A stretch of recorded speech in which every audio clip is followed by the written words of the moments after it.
Hello students, in continuation with our previous video, in today's session we shall see how TCP state modeling can be performed on your own systems and you can see in which state a connection is present.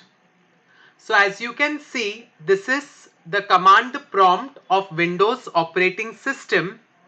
When we type the command netstat, that is network statistics, it will list down what are the active connections that are available, specifying the name of the protocol, local address, foreign address and the state. We are concerned with the state. As you can see here, your TCP protocol is present at the time wait state. Now you can also see if you would have waited for more time, you will get TCP protocols or UDP protocols present in these states like established state and once again your time wait state. Now when we use the command netstat space -a, we can see the protocols that are used for local addresses and most of the state is in the listening state. So you can try it on your computers to check out your protocol for a local address is present in which state. So here you can see once again the states and it continues. So this was about the different states where the connection establishment takes place, whether it is TCP or UDP between a client and a server. Here you can see UDP and in the previous slide here you can see TCP.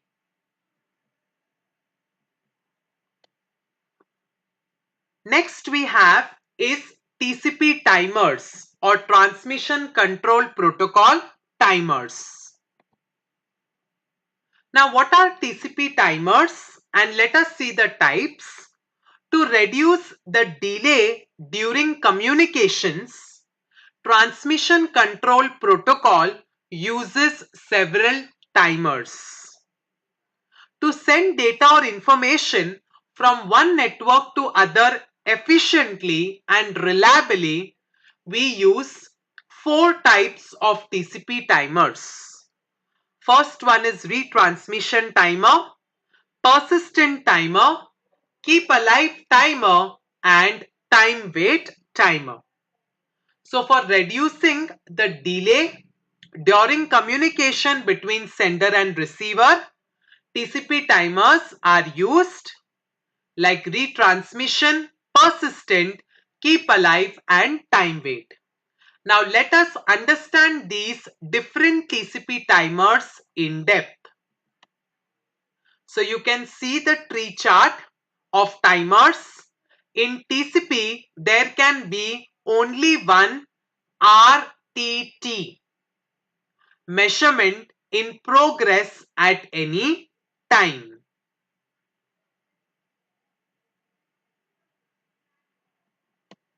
So we have got the first timer which is called as the retransmission timer. So let us understand what is retransmission timer. The most important is retransmission timer.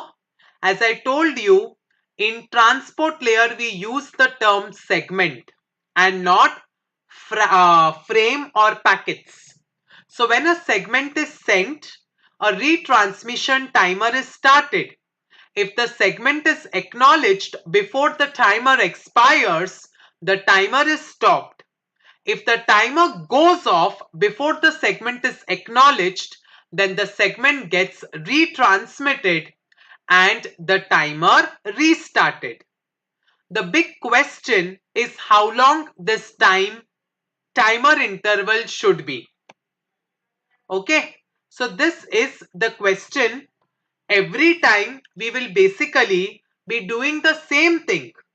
Okay, that is, before the timer goes off, the segment is acknowledged. If it is not acknowledged, then the segment gets retransmitted.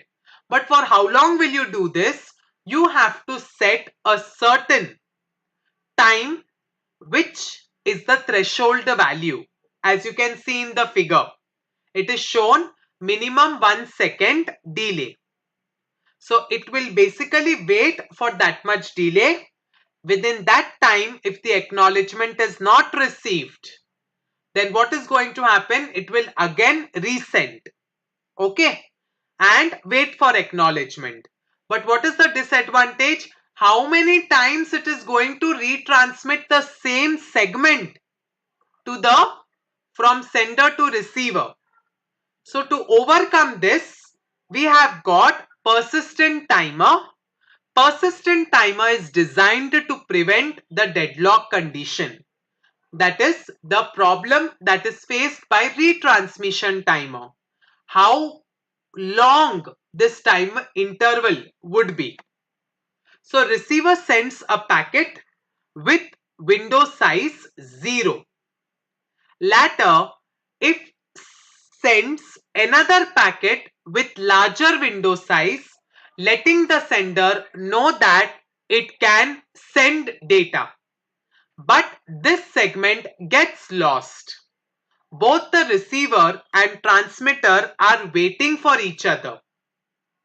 So what is the solution?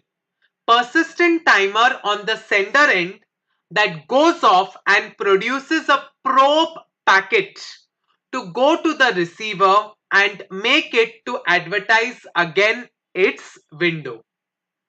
So the problem of retransmission timer is solved by the persistent timer. That is, it is helping to prevent a deadlock condition or situation between a sender and receiver. Receiver sends a packet, so we have got sender and receiver. Receiver sends a packet with window size 0. Later on, the receiver sends another packet with a larger window size, letting the sender know that it can send data. But this particular segment that is sent by the receiver to the sender gets lost. So both the receiver and the sender, that is the transmitter, are waiting for each other. So what is the persistent timer going to do on the sender end?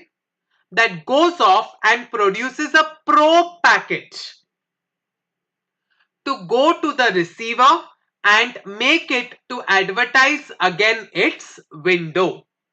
So persistent timer, when both the sender and receiver are waiting for each other, after a certain time, the persistent timer present on the sender end goes off and it produces a probe packet to go to the receiver. And this particular packet creates an advertisement again its window, with its window. So you can see the figure over here. When window size goes to 0, as you can see here, this is basically the acknowledgement 1, okay, and with a certain window size. But when it goes to 0, the sender stops transmitting the data until the window becomes non-zero. If an acknowledgement is lost, see here the sender is sending and window size became 0, sender immediately stops sending the data until the window size becomes non-zero. So if this acknowledgement is lost, both of them, that is the sender and receiver, are waiting.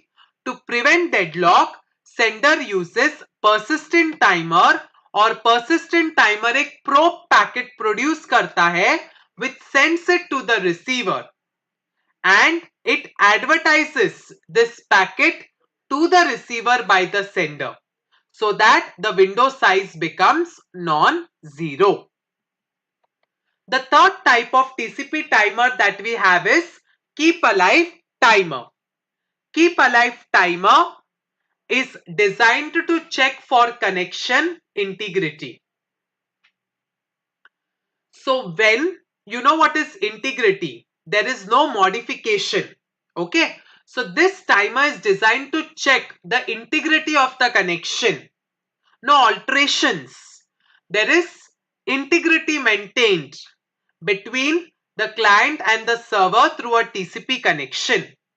When goes off because a long time of inactivity, when there is no active connection, causing one side to check if the other side is still there, we have got a keep alive timer.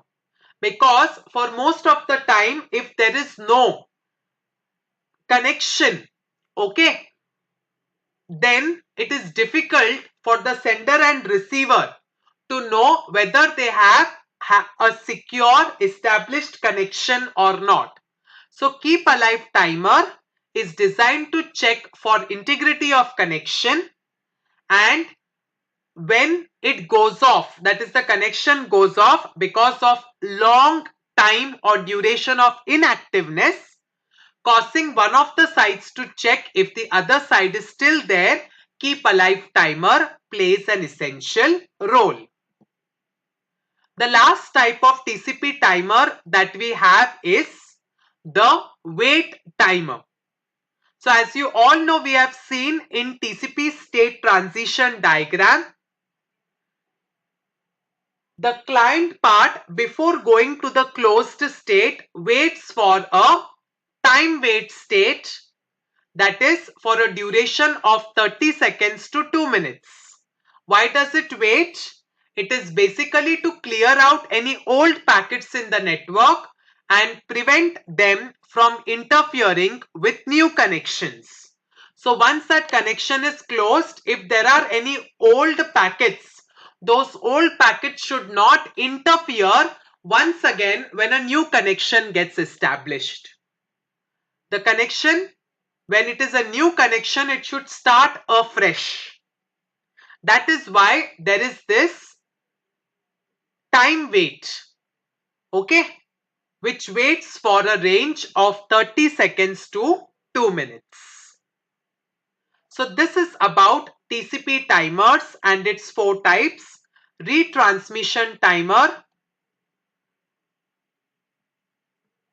persistent timer, keep alive timer, and time wait timer.